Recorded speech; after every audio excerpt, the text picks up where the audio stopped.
ნატო საქართველოსთან და უკრაინასთან თანამშრომლობას აძლიერებს. ალიანსი შავი ზღვის რეგიონის უსაფრთხოებაზე უფრო მეტად იზრუნებს, რაც ვაშინგტონში ეგრეთ წოდებული შავი ზღვის პაკეტის მიღებით ოფიციალურად გაფორმდა.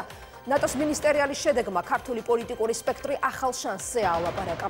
დღეს თბილისში რამდენჯერმე ახსენეს ბალტიის ზღვასთან დაკავშირებული მსგავსი პაკეტი, რაც ნატოში ბალტიის ქვეყნების გაწევრიანებით დასრულდა. ორგანიზაციაში საქართველოს ინტეგრაციის პროცესის დაჩქარებაზე და ნატოში მიღების კონკრეტულ მოდელზე საუბრობს ნატოს ყოფილი გენერალური მდივანიც, რომელიც 2008 წელს ჩვენი ქვეყნისთვის მაპის არ გადაცემას შეცდომად მიიჩნევს და ალიანსს მოსკოვიდან მომდინარე საფრთხეებზე მიუთითებს. თითქმის იგივე რიტორიკა ამერიკის კონგრესში მომზადებულ ახალ რეზოლუციაშიც. შავი ზღვის პაკეტი ალიანსის 29 წევრის თანხმობით ერთსულოვნად დამტკიცდა. ახალი სტრატეგიის მიხედვით ნატო შავ ზღვას უფრო მეტ ყურადღებას დაუთმობს.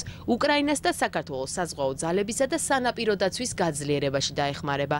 თბილისსა და კიევში ფიქრობენ, რომ ეს უფრო მასშტაბური გეგმის დასაწყისია. პაკეტი, რომელიც საუბრობს თანამშრომლობის გაძლიერებაზე შავ ზღვაზე, გულისხმობს უფრო მეტ საზღვაო გემების ვიზიტს, გულისხმობს ინფორმაციის გაცვლას, გულისხმობს პერსონალის მომზადებას ნატო სტანდარტებთან შესაბამისობაში. გვიხარია, რომ ნატო პასუხობს იმ საფრთხეებს, რაც საქართველოსა და უკრაინას უდგას შავი ზღვის უსაფრთხოების კონტექსტში. ისინი დაინტერესებულები არიან იმით, რომ სიტუაციაზე მეტი ინფორმაცია ჰქონდეთ რეგიონში და გაზარდონ მათი დასწრება. იმედი მაქვს, რომ ეს უფრო დიდი გეგმების დასაწყისია.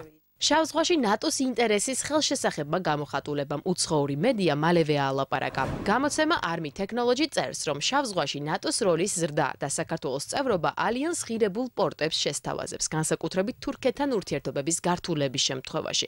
გამოცემა Time-მა კი 2008 წელს ბუქარესტის სამიტზე საქართველოსა და უკრაინის ნატოში გაწევრიანების პირობა გაიხსენა. სტატიის ავტორი ხაზს უსვამს იმ ფაქტს, რომ მაშინ ნატოს ამ ქვეყნებისთვის კონკრეტული გეგმა გერმანიისა და საფრანგეთის დაჟინებული მოთხოვნით არ შეუთავაზებია. ბუქარესტის სამიტზე დაშვებულ ამ შეცდომებზე საუბრობს თავად ნატოს ყოფილი გენერალური მდივანი Anders Fogh Rasmussen, რომელიც თვლის, რომ ნატოს მაშინდელმა არასწორმა გზავნილმა რუსეთს მოქმედების საშუალება მისცა. ალიანსში გაწევრიანებას კი შესაძლოა საქართველოს რუსეთის შეჭრისგან ეხსნა.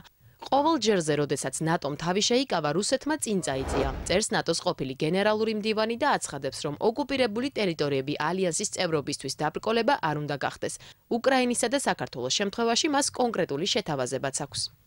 არ უნდა დავტოვოთ ასპირანტი ქვეყნები განუსაზღვრელი ვადით გაყინული მხოლოდ იმიტომ, რომ დავამშვიდოთ სტრატეგიული მოწინააღმდეგე. კრემლის მიზანია შეაკავოს ეს ქვეყნები იქამდე, სანამ მათი პროგრესი რეფორმების მიმართულებით არ დაიწყებს შეჩერებას.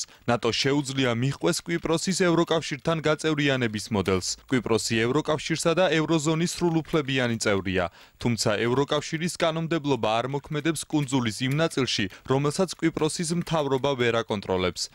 რუსეთის შესაკავებლად ნატოს ძალისხმევა დადებითადაა შეფასებული ამერიკის შეერთებული შტატების კონგრესში ინიცირებულ რეზოლუციაში, რომელიც ნატოს მოუწოდებს ამავე ინერციას გაყვეს და კიდევ უფრო მეტად გაძლიერდეს მათ შორის იმ ქვეყნების საკუთარ რიგებში მიღებით, რომლებიც შავი ზღვის რეგიონში უსაფრთხოებისა და მშვიდობის გარანტორები არიან. კონგრესში ფიქრობენ, რომ ნატოსთვის მნიშვნელოვანია ღია კარის პოლიტიკა საქართველოსთან მიმართებაში.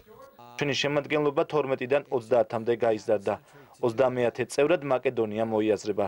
ჩვენ გვჭირდება ღია კარის პოლიტიკა, იმისათვის, რომ ჩვენს რიგებს სხვებით შემოუერთდნენ, მათ შორის საქართველოს.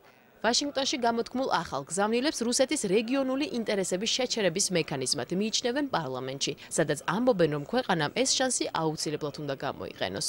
ეს უკვე არის პირდაპირ რუსეთის ინტერესების შეზღუდვა, მნიშვნელოვნად იზრდება საქართველოს როლი თუნდაც რეგიონული უსაფრთხოების კონტექსტში.